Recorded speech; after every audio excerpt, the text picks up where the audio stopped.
오빠한테 병원 차려주겠다고? 그건 나도 부담스럽고 오빠도 부담스러운 제안 같은데. 그리고 우리들 아직 만난 지도 얼마 안 됐고 앞으로 어떤 사이가 될지도 모르는데 병원은 무슨 병원이야. 네 남자친구인 걸 떠나서 이렇게 유능한 한의사한테 투자해보는 것도 나쁘지 않겠다 싶어서 하는 말이야. 할머니랑 고모가 지금까지 너한테 몸에 좋다는 비싼 한약 수백 번 먹였는데도 너 한 번도 이런 적 없었잖아. 그런 너를 이렇게 만들 정도면 투자할 만한 가치가 충분하다고 생각해. 옆에서 듣고 있던 남편도 저만큼이나 당황하고 부담스러워했는데 남편은 남편 입장에서 좋은 제안임에도 불구하고 단칼에 거절했습니다. 고모님, 그 말씀은 정말 감사하지만 그 제안은 받아들이지 못할 것 같아요. 이런 자리에서 이런 이야기를 해도 될지 모르겠지만 사실 예전에 만나던 여자친구 부모님들께서도 저한테 한의원 개원해 주시겠다고 하신 적이 있었거든요. 결혼하는 조건으로 개원해 주시겠다고 했는데 그 과정에서 제가 이용만 당하고 버려진 경험이 있어서 사실 이번 제안이 조금 조심스럽긴 하네요. 어머, 그런 사연이 있었어? 근데 나는 누굴 이용하고 그럴 사람이 아니라 서로 상부상조하면서 살자고 투자해주겠다고 한 거였거든. 그러니까 내 제안 너무 부담스러워하지 말고 한 번만 진지하게 고민 좀 해줘. 괜히 고모의 도움을 받고 남편이 한의원을 개업했다가 평생 제가 그래왔던 것처럼 남편도 저희 고모에게 참견당하고 살아야 할까봐 처음엔 저는 고모의 제안을 받지 않고 남편 스스로 한의원을 개원하길 바랬습니다. 근데 오빠, 병원 진짜 언제 개원할 생각이야? 지금 일 쉬고 있는 지도 벌써 1년이나 됐다고 했잖아. 어디서 개원할지 동네는 알아봤어? 유리야, 사실 그동안 너한테 말 못한 게 있는데 나 한의원 차릴 돈이 없어. 그때 할머님이랑 고모님 오셨을 때도 살짝 말했지만 금전적인 부분 때문에 병원 개원 못하고 있는 거라 다시 병원으로 돌아갈까 생각 중이야. 오빠 돈이 조금 모자란 게 아니라 아예 없는 거야? 근데 어떻게 개인 병원 차릴 생각을 했었어? 대출받고 아는 분들한테 투자받아서 개원할 생각이었어. 나한테 투자해 주신다는 분이 계셔서 일을 그만둔 건데 그분이 갑자기 집에 일이 생겨서 투자를 못 해줄 것 같다고 하셨거든. 돈이 없어 병원 개원을 못한다는 남편의 말에 저는 고모에게 참견을 좀 당하더라도 남편의 개인 병원을 개원해주는 게 맞겠다는 생각이 들었습니다. 실력 좋은 남편이 병원만 개원한다면 병원 밖에서 줄을 설 정도로 환자들이 몰릴 거라고 생각을 했었기 때문이었죠. 오빠, 그러지 말고 우리 고모랑 고모부 도움 받아서 병원 개원해보는 게 어때? 나는 오빠가 병원만 차리면 오빠 병원이 문전성시를 이룰 거라고 생각하거든. 내 입으로 이런 말 하긴 그렇지만 솔직히 나도 그렇게 생각하고 있거든. 근데 우리 가족도 아니고 너희 가족들한테 도움받는 건 너무 죄송스럽고 또 조심스러워서 말이야. 전 여자친구 일 때문에 그러는 거면 그건 정말 걱정 안 해도 돼. 우리 할머니랑 고모는 가족이라면 끔찍하게 생각하시는 분들이어서 내 남자친구한테 절대 사기치거나 상처 주는 일 같은 건 안 하실 거야. 고모에게 도움을 받아서라도 병원을 개원하자는 저의 말에 남편은 한참을 고민하더니 저에게 청혼을 하며 그럼 결혼을 먼저 하자고 말했습니다. 절대로 고모님의 도움을 받으려고 너한테 청혼하는 건 아니야. 이미 전부터 너에 대한 확신을 가지고 있었고 너희 가족들이 나를 진심으로 대해주는 걸 보면서 더더욱 확신했어. 우리 결혼하자, 유리야. 생각지도 못한 고백이라 너무 당황스럽지만 기쁘다. 그럼 우리 이제 부부 되는 거야? 내가 평생 네 옆에서 네 건강도 챙겨주고 평생 웃으면서 살 수 있게 노력할게. 내 청혼 받아줄 거지? 남편에게서 청혼을 받은 후 저는 가족들에게 저희의 결혼 소식을 전했고 남편과 저는 바로 집을 합쳐 함께 살기로 했습니다. 우리 아직 결혼식도 올리지 않았고 혼인신고도 안 했지만 이제부터 사실혼 부부가 되는 거야. 오늘부터 서로를 단순한 연인으로만 생각하지 말고 남편, 아내라 생각하면서 서로 존중하고 서로 사랑하면서 잘 살아보도록 하자. 남편과 저는 집을 합치면서부터 이미 결혼한 부부나 다름없다고 생각을 하며 지냈습니다. 그리고 같이 살기 시작하면서부터 수영장에서 같이 수업을 듣는 아주머니들에게도 결혼을 하기로 했다고 말씀드렸습니다. 아유, 어쩐지 둘이 너무 붙어 다닌다 싶더라니까. 이렇게 멋있고 예쁜 젊은 남녀 둘이 그렇게 붙어 다니는데 어떻게 정분이 안 나겠어? 났어도 벌써 났어야지. 둘이 길어봐야 만난 지 1년밖에 안 됐을 거 아니여. 근데 벌써 결혼을 해? 요즘은 최소 2년은 만나보고 결혼해야 된다고 하던데. 둘 다 성격이 엄청 급한가 보네. 아우, 그게 무슨 상관이여. 우리 어릴 때도 만나자마자 결혼한 부부 수두룩 빽빽했는데 1년이면 오래 만났지 뭐. 남편은 결혼식을 정식으로 올리고 난 후 개인 병원을 개원하고 싶다고 말했습니다. 아무래도 처가 도움을 받고 개원하는 병원인 만큼 결혼식은 올리고 도움을 받아야 뒷말이 나와도 적게 나오지 않겠냐며 남의 시선을 의식하는 듯 했습니다. 오빠, 우리 이제 오빠 가족들한테도 인사드리러 가야 되지 않을까? 오빠 아버님이랑 어머님한테 우리 같이 살고 있다고, 결혼하기로 했다고 말했어? 숨기려고 숨긴 건 아닌데 사실 나 부모님 두 분 다 안 계셔. 그렇지 않아도 오늘 너랑 장인어른이랑 할머니 고모님 계시는 자리에서 그 이야기 하려던 참이었거든. 할머니 생신이라 남편과 함께 가족 모임에 참석을 했는데 남편이 그 자리에서 자신에게는 부모가 없다는 사실을 처음 밝혔습니다. 부모님 두 분 다 계시지 않는다는 말에 고모가 의아하다는 듯 물어봤습니다. 부모님이 왜 안 계셔? 분명 우리한테 부모님 계신다고 하지 않았니? 유리는 자네한테 부모님이 계시는 걸로 알고 있던데. 두 분 다 살아 계시긴 계시는데 연 끊고 산 지가 오래됐습니다. 저희 부모님은 어릴 때부터 제가 한의사가 아닌 양의사가 되시길 바라셨거든요. 근데 저는 어릴 때부터 한의사가 돼야겠다는 의지가 확고해서 부모님 의견을 무시하고 한의대로 진학을 했습니다. 그래서 지금 관계가 이렇게 된 거고요.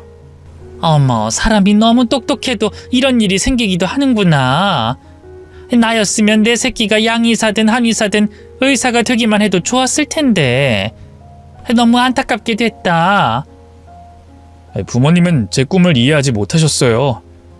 저는 한의학을 전 세계로 알리고 싶은 큰 꿈을 가지고 있었는데 부모님은 그건 허준이 부활해도 불가능한 일이라고 반대하셨거든요.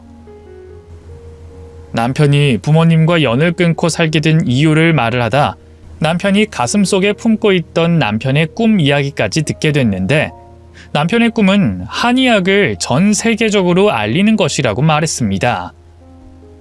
저는 개인 병원 개원 후에 병원이 자리 잡으면 미국으로 진출할 생각입니다. 일단 미국에서 한의학이 자리 잡게 되면 전 세계적으로 한의학이 자리 잡는 건 시간 문제라고 생각을 하거든요. 일단 제 첫 번째 목표는 미국 시장을 잡는 겁니다. 미국으로 진출하고 싶다는 남편의 말에 남편에게 투자하기로 했던 고모와 고모부가 눈을 반짝였고 그 말을 듣고 있던 할머니와 다른 친척들까지 남편의 병원에 투자하고 싶다고 말했습니다. 윤서방, 그 생색을 내려고 하는 건 절대 아니지만 윤서방 잘 되건 우리 덕이 크다는 거니까 그때 가서 우리 절대로 모른 척하면 안 돼? 당연하죠. 저는 유리 가족분들이 제가 예뻐서 병원을 차려주는 게 아니라고 생각하고 저한테 투자를 해주시는 거라고 생각합니다. 만약 제가 생각하는 대로 잘 되게 되면 투자해 주신 유리 가족분들에게 꼭 보답하겠습니다. 우리 유리가 복덩이네, 복덩이야. 엄마랑 내가 유리한테 매달려 살았던 게 헛고생이 아니었어. 우리 유리 덕분에 윤서방 만나고 윤서방 덕분에 우리 가족들 돈방석에 앉게 생겼잖아. 돈 욕심이 많은 고모는 남편에게 투자를 해 큰 돈을 벌 생각을 했지만 저는 그게 남편과 저에게 나쁜 일은 아니라고 생각을 했습니다. 고모 덕분에 남편도 10원 하나 안 들이고 개인 병원을 얻을 수 있으니 고모 말대로 이건 가족들끼리 상부상조하는 일이라고 생각을 했었죠. 유리야, 그 고모님 말씀대로 내가 너희 가족들 꼭 돈방석에 앉을 수 있게 해줄게. 그리고 아까 고모님이 너보고 네가 가족들 복덩이라고 했는데 사실 너는 내 복덩이야. 너 만나기 전에는 내 인생은 도대체 왜 이렇게만 흘러가는 걸까? 부정적인 생각들로만 가득 차 있었는데 너 만나고 난 이후로는 모든 일이 잘 풀리고 세상이 달라 보이기 시작했어. 그렇다니까 다행이다. 나도 오빠 만나고 난 이후로 몸도 건강해지고 정신도 맑아져서 세상이 다르게 보이기 시작했거든. 나한테도 오빠는 복덩이야.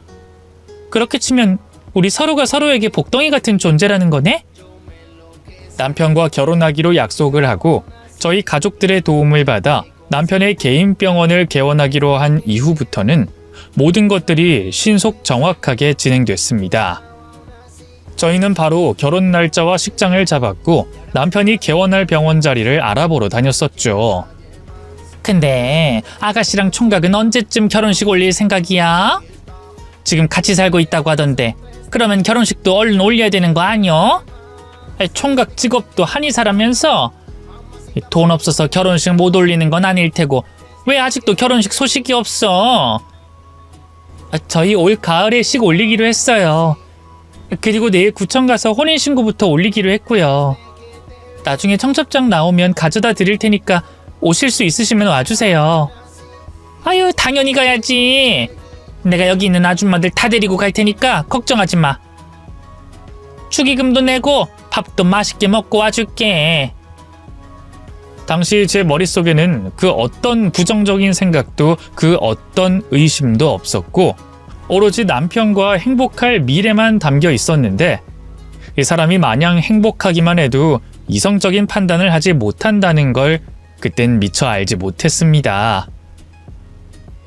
자기야, 나 병원 인테리어 어떻게 됐나 보러 가야 돼서 병원 갔다가 바로 구청 갈 테니까 이따가 구청에서 만나는 걸로 하자. 알겠어. 요즘 인테리어 시공 말 많던데 잘하고 있는지 꼼꼼히 확인하고 와. 나는 택시 타고 구청으로 갈게. 남편과 서로 부부라 생각하고 산지도 이미 몇 달이라는 시간이 흐르긴 했지만 이 법적으로도 정식 부부가 된다고 하니 너무 설레었던 저는 그날 수영장에서 만난 사람들에게 오늘 혼인신고하는 날이라며 자랑을 하고 다녔습니다. 그렇게 설렘 한가득 안고 택시를 타고 구청으로 향하던 중 처음 보는 번호로 전화가 걸려왔습니다. 조유리 씨 핸드폰 맞나요? 조유리 씨, 오늘 남편분이랑 혼인신고하러 간다고 하던데 그게 사실인가요? 아직 혼인신고 하시기 전이죠? 누구세요? 누구신데 전화를 걸자마자 다짜고짜 그런 말씀을 하시는 거죠? 조유리 씨, 잠깐만요.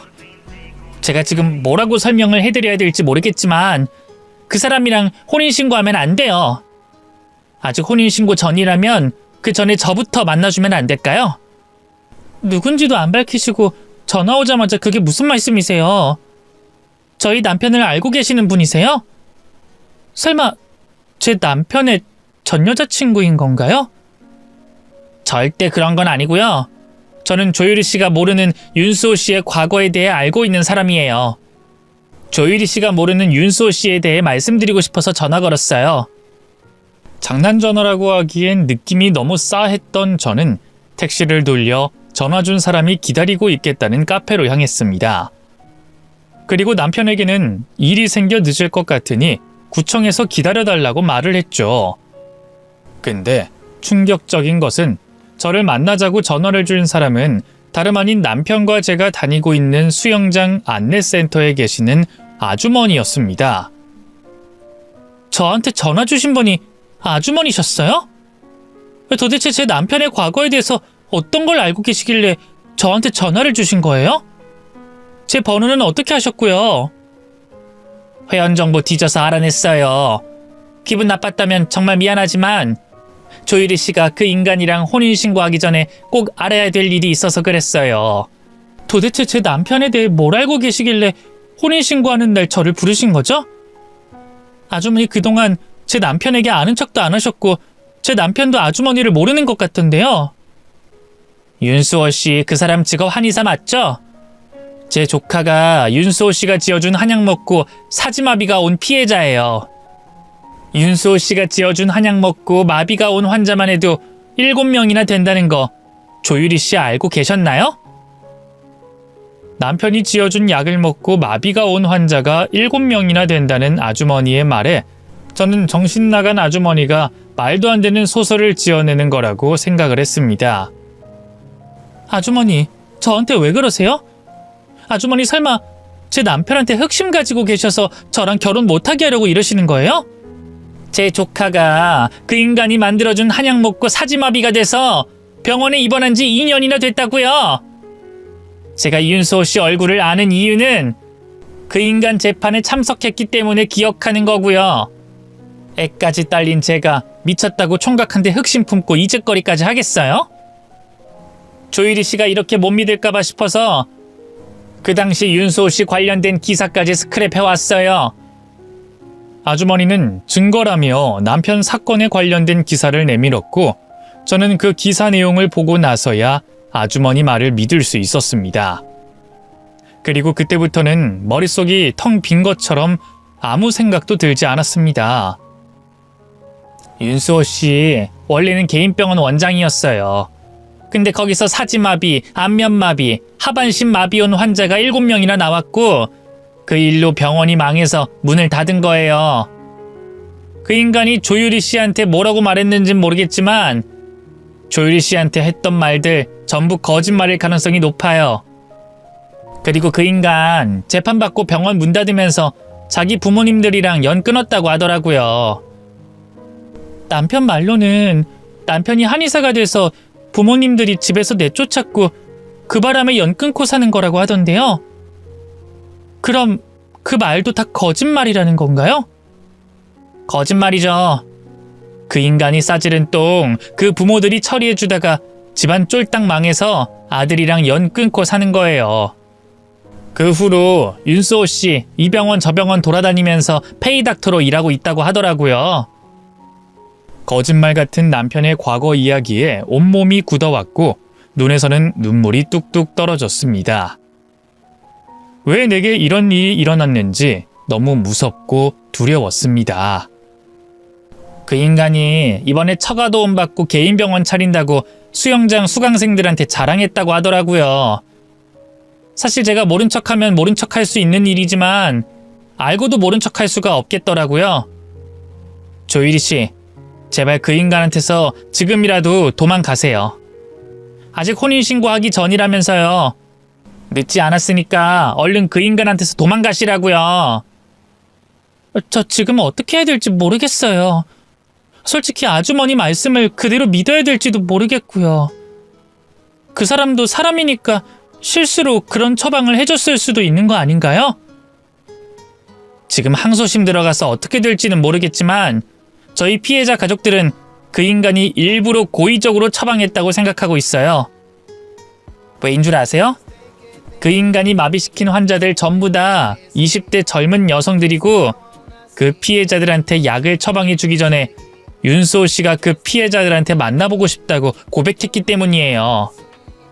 수영장 안내센터 아주머니는 자리를 뜨기 전 저에게 명함을 한 장 건네며 그곳을 한번 찾아가 보라고 말했습니다.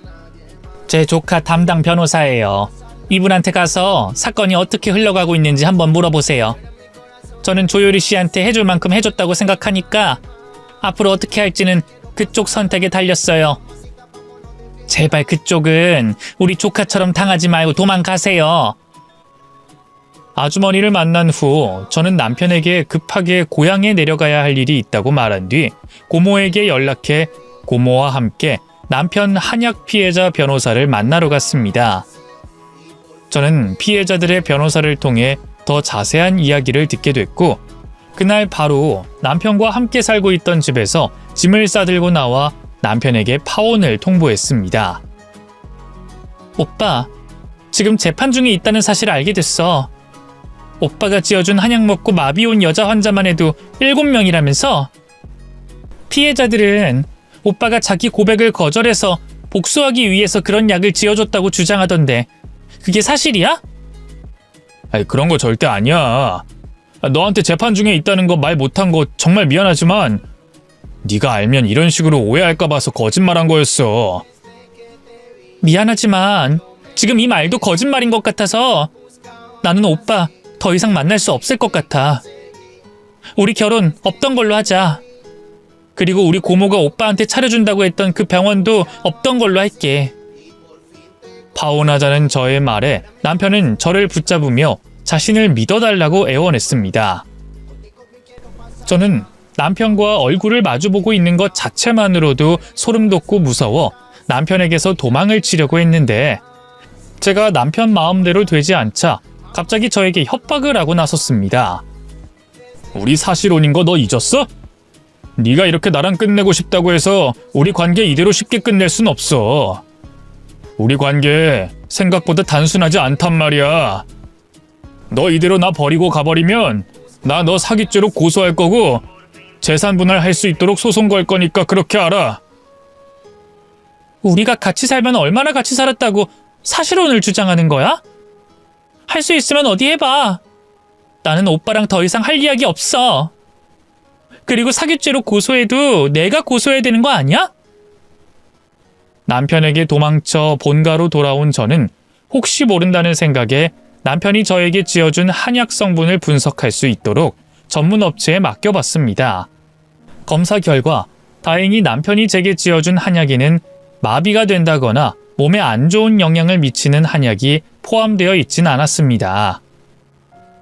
남편에게 도망쳐 다시 가족들 품으로 돌아온 저는 몇 달을 집 밖으로 나가지 않고 지내고 있었는데 저에게 남편의 정체를 알려준 수영장 안내센터 아주머니로부터 전화가 걸려왔습니다.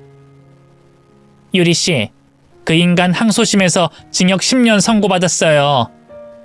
그 인간이 고의적으로 피해자들한테 그런 약을 지어줬다는 증거가 나왔고 본인도 본인 입으로 인정하더라고요. 그럼 자기 고백 거절해서 복수하려고 일부러 그런 약을 지어줬다는 게 사실이라는 거예요? 어떻게 사람이 그럴 수가 있죠? 그러게 말이에요. 남의 인생을 그런 식으로 망쳐놓다니. 그 인간 지금 교도소에 들어가 있어요. 이렇게 되기 전에 그 인간한테서 도망쳐서 정말 다행이에요. 제가 어떻게 감사 인사를 드려야 되죠? 아주머니 아니었으면 저 정말 어떻게 됐을지 몰랐겠네요. 정말 감사합니다.